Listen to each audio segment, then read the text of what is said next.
শিক্ষকদের লাঞ্ছিতকারীদের ৭ কার্যদিবসের মধ্যে বিচার না হলে সব ধরনের প্রশাসনিক কার্যক্রম থেকে বিরত থাকার হুঁশিয়ারি দিয়েছে কুয়েট শিক্ষক সমিতি।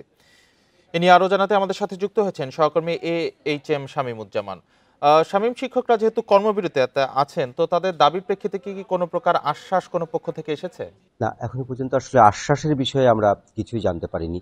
এখানে একটা কথা একটু বলে রাখি যে দীর্ঘ ২.৫ মাস পর গতকাল যে সময় কুয়েট খুলেছিল, সে সময় অনেকেই আশা করেছিল যে বিশ্ববিদ্যালয়ের যে স্বাভাবিক পরিবেশ, সে স্বাভাবিক পরিবেশ ফিরে আসবে। কিন্তু শিক্ষকদের আন্দোলনের কারণে আবারও কিন্তু সেই যে কুয়েটের যে অস্বাভাবিক যে অবস্থা, সেই অস্বাভাবিক অবস্থা বিরাজ করছে। এবং শিক্ষকরা যাতে ক্লাসে ফিরে আসেন, এই জন্য গত ২ দিন ধরে কুয়েট প্রশাসন দফায় দফায় শিক্ষক ছাত্রদের সাথে, ছাত্র শিক্ষক দের সাথে এবং দফায় দফায় কিন্তু বৈঠক হয়েছে। আজও কিন্তু কুয়েট প্রশাসন অর্থাৎ নবনিযুক্ত যে ভিসি রয়েছেন, তিনি ছাত্রদের সাথে বৈঠক বসেছেন, তিনি শিক্ষকদের সাথে করেছেন এবং শিক্ষকরাও নিজেরা বসেছেন। কিন্তু আসলে যে সংকট, সেই সংকট নিরসনের কিন্তু এখনো পর্যন্ত আমরা কোনো আশ্বাস বা আশার আলো দেখতে পাইনি। এর মধ্যে আবার শিক্ষকরা আজ নতুন করে কর্মসূচি দিয়েছেন। অর্থাৎ ১৮ এবং ১৯ ফেব্রুয়ারি শিক্ষকদের উপর যে লাঞ্ছিত যে ঘটনা বা হামলার যে ঘটনায় সহ ওই ১৮ এবং ১৯ তারিখে ঘটনার সাথে যারা জড়িত রয়েছেন তাদের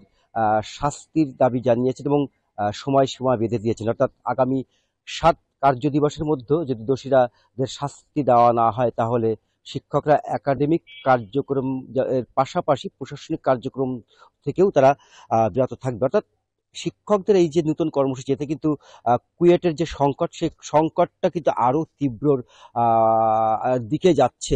অর্থাৎ এখনো পর্যন্ত কিন্তু আমরা বলতে পারছি না যে কোন দিকে যাবে।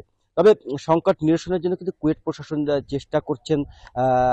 এখনো পর্যন্ত কিন্তু শিক্ষকদের সাথে একটা বৈঠক চলছে কুয়েট প্রশাসনের সাথে, এবং আমরা কথা বলেছি কুয়েট প্রশাসনের সাথে, কথা বলেছি, তারা কিন্তু বলছেন যে তারা চেষ্টা করছেন এবং যত দ্রুত সম্ভব সংকট নিরসন যাতে করা যায় সেই চেষ্টাও করছেন।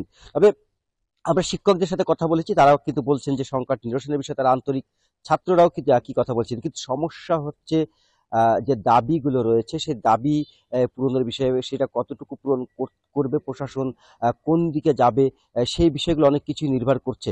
তবে আসলে এখনো পর্যন্ত আমরা স্পষ্ট করে আসলে বলতে পারছি না কত দ্রুত সংকট নিরসন হবে। তবে সংকট নিরসনের জন্য সব পক্ষই আন্তরিক বলে কিন্তু আমাদেরকে জানাচ্ছেন। আমাদের হয়তো আগামীকাল পর্যন্ত অপেক্ষা করতে হবে যে আসলে কত দ্রুত সংকট নিরসন হবে বা কোনভাবে সংকটটি নিরসন হবে। তো এই ছিল আমার কাছে সর্বশেষ তথ্য। কুয়েটে অচলাবস্থা নিয়ে কুয়েট থেকে জানাচ্ছিলেন সহকর্মী শামীমুজ্জামান।